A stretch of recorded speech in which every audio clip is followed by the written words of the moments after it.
Now, let's start about the Python. ठीक है? In the 11th class you have studied about the Python. ठीक है?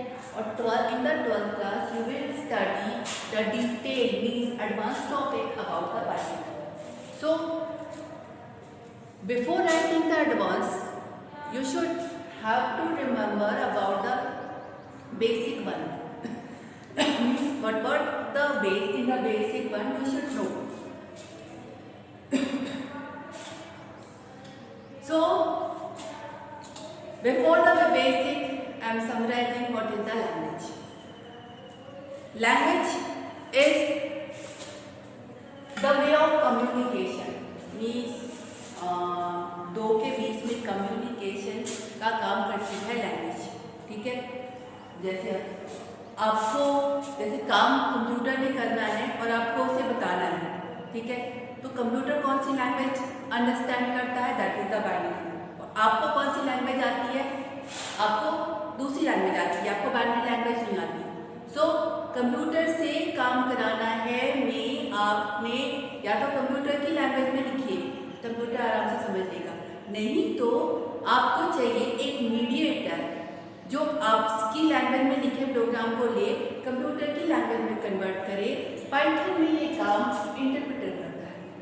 Interpreter आपकी language means you can easily understandable language, that is the computer language. ठीक है? तो उस language में लिखे प्रोग्राम को लिया, इंटरप्रेट किया.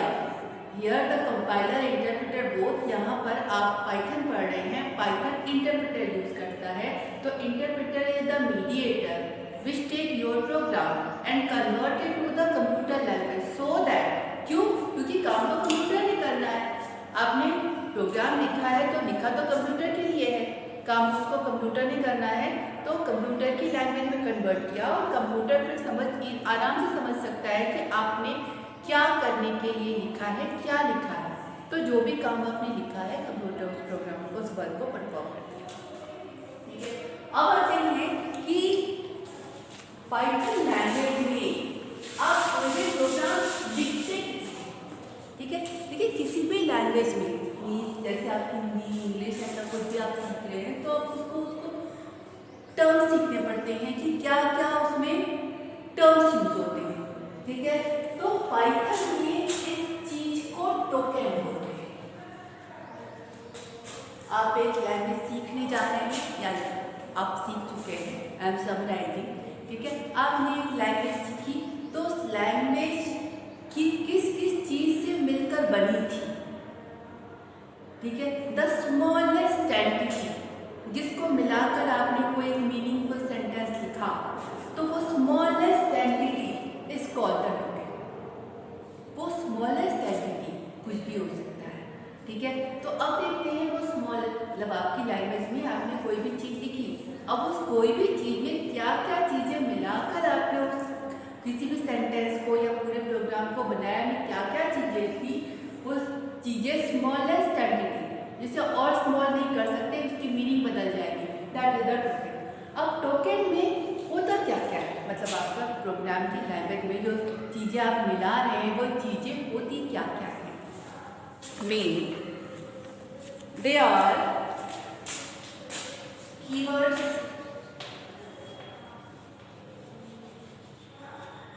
Identifier, literal, operator and punctuator.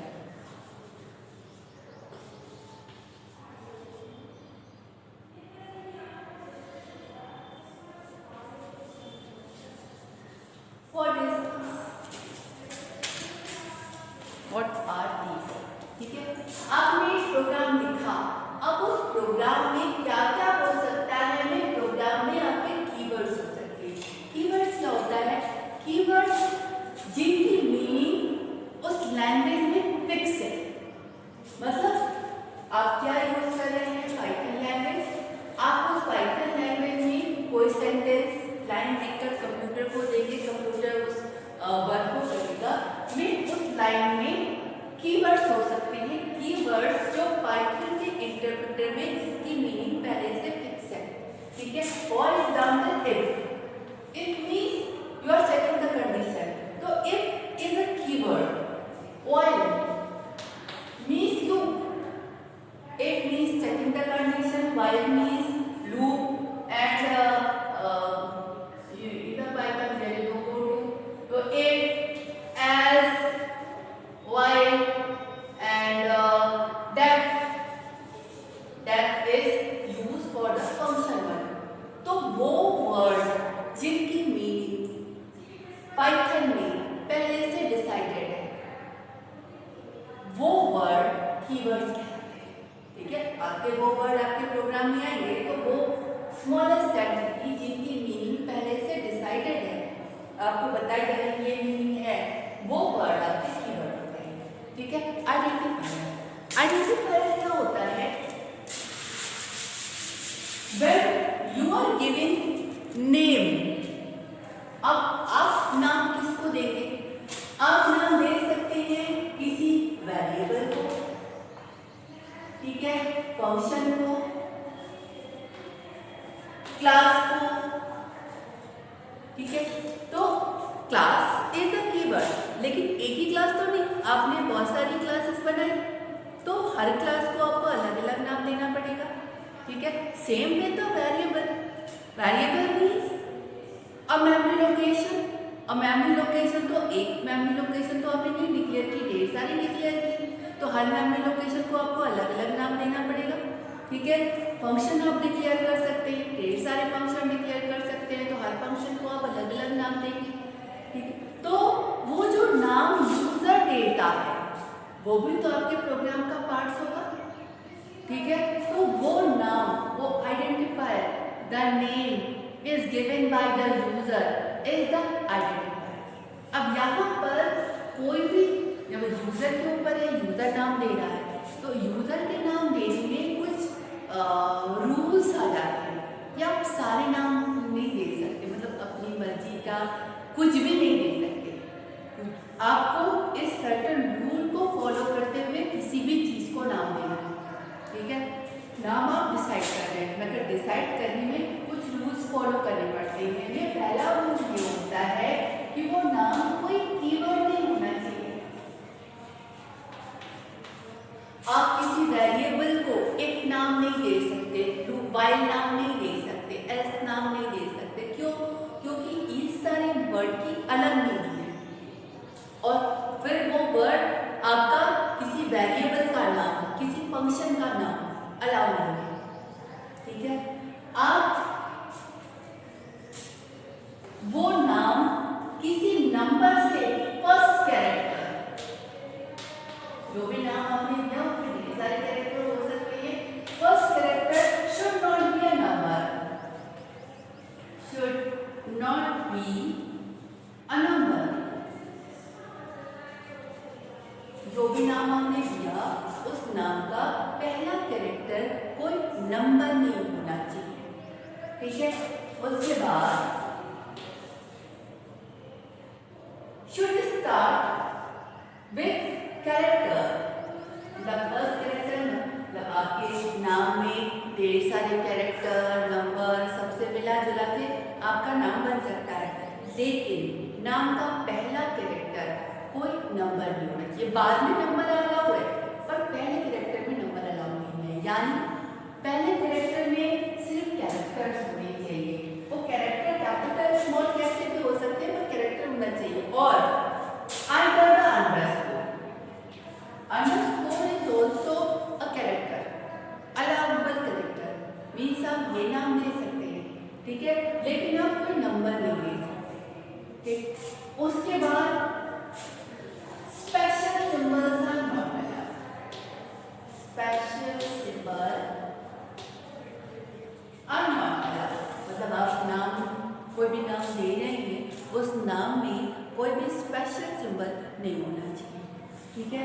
तो देखिए कैसे नाम हम किसी वेरिएबल, किसी फंक्शन, किसी क्लास, आपने सिर्फ वेरिएबल पढ़ा है, अभी आपने फंक्शन नहीं पढ़ा है, आपने क्लास नहीं पढ़ा है, वो आप लोग 12th में पढ़ेंगे, ठीक है। तो जब आप कोई भी फंक्शन क्लास वेरिएबल तो पढ़ा है, तो वेरिएबल को डिक्लेयर क्या जाए, जैसे आप वेरिएबल में वैल्यू डालते हैं वेरिएबल डिक्लेयर हो जाता है, ठीक है। तो ये हमने पढ़ा है, ये तो नहीं पढ़ा है। अब मैं कुछ नाम लिखती हूँ, जैसे अगर आपने A1 दिया करेक्ट नेम, अलाउ 1A दिया not allowed. Why? Because first character is a number which is not allowed. ठीक है, और क्या ले सकते हैं, आप ये ले सकते हैं 1A1, this is also allowed, underscore से स्टार्ट हुआ है, करेक्ट, ठीक है। कीवर्ड, आप किसी भी वेरिएबल का नाम इफ नहीं दे सकते, एस नहीं दे सकते, वाई नहीं दे सकते, there are so much words which has the fix meaning, और वो सारे इसके अलावा आप एक एस इस तरह का कोई नाम नहीं दे सकते। इसके अलावा नाम आप ये नहीं दे सकते, जैसे आपने अगर मान लीजिए ये दिया first number, it is not allowed. Why? Because spaces are not allowed. Spaces are the special character. Spaces. Fifth one, space not allowed. तो आपके वेरिएबल नेम के बीच में कोई स्पेस नहीं होना चाहिए, ये अलाउ नहीं है। यहाँ पे अगर आपने इसको अंडरस्कोर लगा दिया तो फिर अलाउ, ठीक है। आप ये भी नहीं दे सकते first @ name, this is not allowed. क्यों? क्योंकि आपका @ एक स्पेशल सिंबल है, स्पेशल सिंबल आप नहीं डाल सकते। तो मैंने इतने सारे वेरिएबल ले लिखे, ये अलाउबल है। क्यों? A1 आपका कैरेक्टर है, नंबर है, इसमें कोई स्पेस नहीं है, स्पेशल सिंबल नहीं है, नंबर से स्टार्ट नहीं है, तो अलाउबल, ठीक है। ये अलाउबल नहीं है क्योंकि नंबर से स्टार्ट हो रहा है। ये अलाउबल है क्यों? क्योंकि आपका जो वेरिएबल नेम है वो अंडरस्कोर से शुरू हो सकता है। ये दोनों अलाउबल नहीं है, क्यों? क्योंकि ये दोनों कीवर्ड्स हैं। ये अलाउबल नहीं है क्योंकि इसमें एक स्पेशल सिंबल है।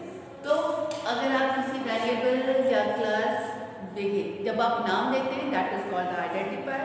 तो identifier means a name given by the user and there is certain rules जिसको फॉलो करते हुए आप किसी भी वेरिएबल, फंक्शन, क्लास और भी 2-4 चीजें हैं जिनको यूजर नाम देता है, तो वो नाम इन सारे रूल को फॉलो करता हुआ होना चाहिए, ठीक है ना। लेटर,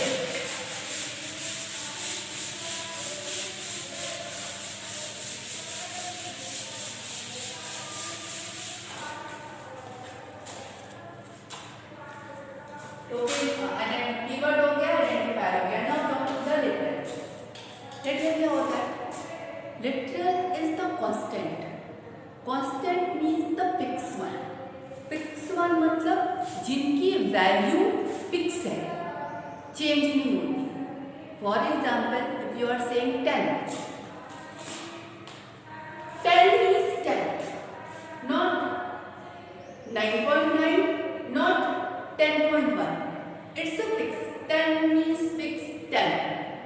तो जिन चीज की वैल्यू फिक्स होती है दैट इज कॉल्ड लिटरल, ठीक है। अब लिटरल में किस किस चीज की वैल्यू क्या क्या, यहाँ पर तो मैंने एक नंबर लिखा, ठीक है। तो क्या क्या फिक्स चीजें होती हैं, मतलब कितने तरीके के लिटरल्स होते हैं, ठीक है। अब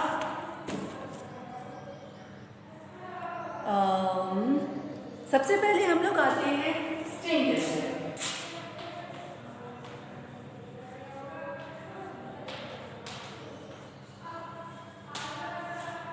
अब string literal means the constant one, fix, ठीक है।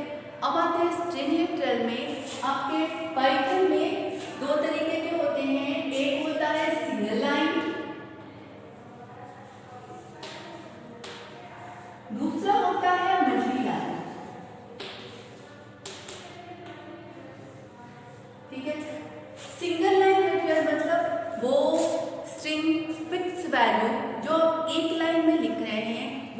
सिंगल लाइन लेटर कहलाते हैं, ठीक है। और मल्टी लाइन मीन्स वो फिक्स स्ट्रिंग वैल्यू जो आप मल्टीपल लाइंस में लिख रहे हैं वो आपके मल्टी लाइन कहलाते हैं।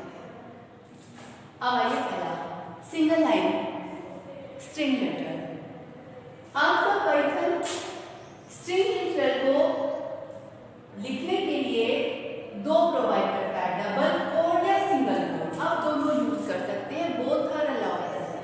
मतलब अगर आपने डबल कोड में कुछ भी लिखा, that is constant, that is fix and that is string literal, आप ऐसे भी लिख सकते हैं और आप ऐसे भी लिख सकते हैं, दोनों अलाउड है, ठीक है। लेकिन आप ऐसे नहीं लिख सकते, सिंगल डबल कोड से शुरू किया और सिंगल कोड पे खत्म किया, ये आप नहीं कर सकते, ठीक है। तो आप ऐसे भी लिख सकते हैं, आप ऐसे भी लिख सकते हैं, ऐसे नहीं लिख सकते। ये सिंगल लाइन स्ट्रिंग लेटर हो गया।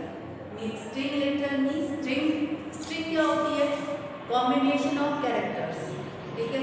तो उस combination of character which has the Capitals, small number, कुछ भी हो सकता है, उस कॉम्बिनेशन ऑफ कैरेक्टर्स को लिखने के लिए एक ही लाइन में अगर लिखा है तो डबल कोड के अंदर या सिंगल कोड के अंदर आप लिख रहे हैं तो वो आपके स्ट्रिंग कांस्टेंट यानी स्ट्रिंग लेटर कहलाते हैं।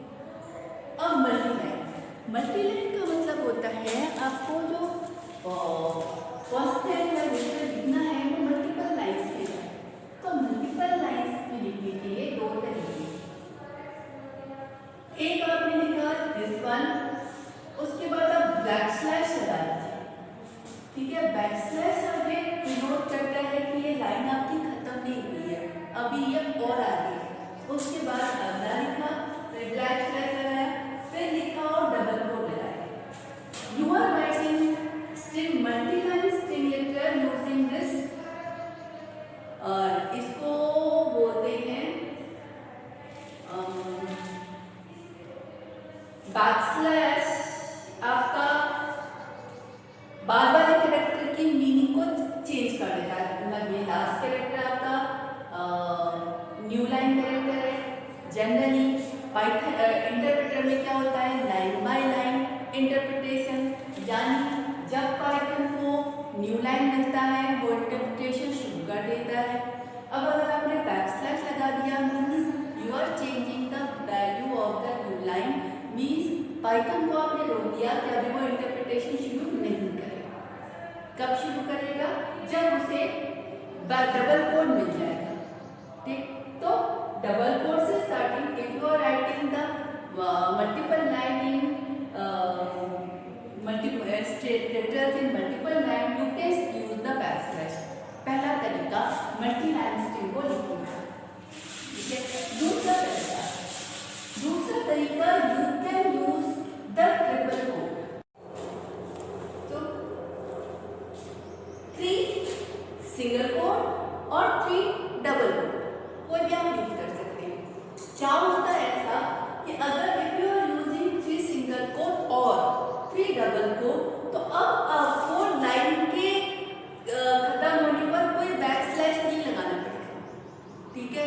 आप मल्टीपल लाइंस लिखते जाइए और सबसे लास्ट में दबाइए, आपने फिर सिंगल कोड से शुरू किया है, you are writing a line and ending with 3 single quote. Now आपका जो लिटरल है that is multi line literal, वो आपका मल्टीपल लाइन, मतलब यहाँ से लेकर यहाँ तक आपका स्ट्रिंग है, ये पाइथन में बना, ठीक है।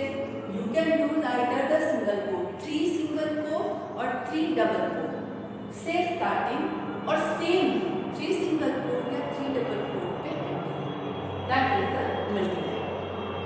Means your that is the first letter, that is the string letter. You can write string letter means string constant, what is the string, multiple lines, combination of characters, ठीक है। उस combination of character that is the fix one, उसको आप अगर एक line में लिखते हैं तो सिंगल कोड से या डबल कोड से स्टार्ट करके सिंगल कोड या डबल कोड पे क्लोज करके भी लिख सकते हैं। मल्टीपल लाइन में लिखना है तो सिंगल कोड से स्टार्ट किया, बैकस्लैश किया करके आप मल्टीपल लाइन में लिख सकते हैं, या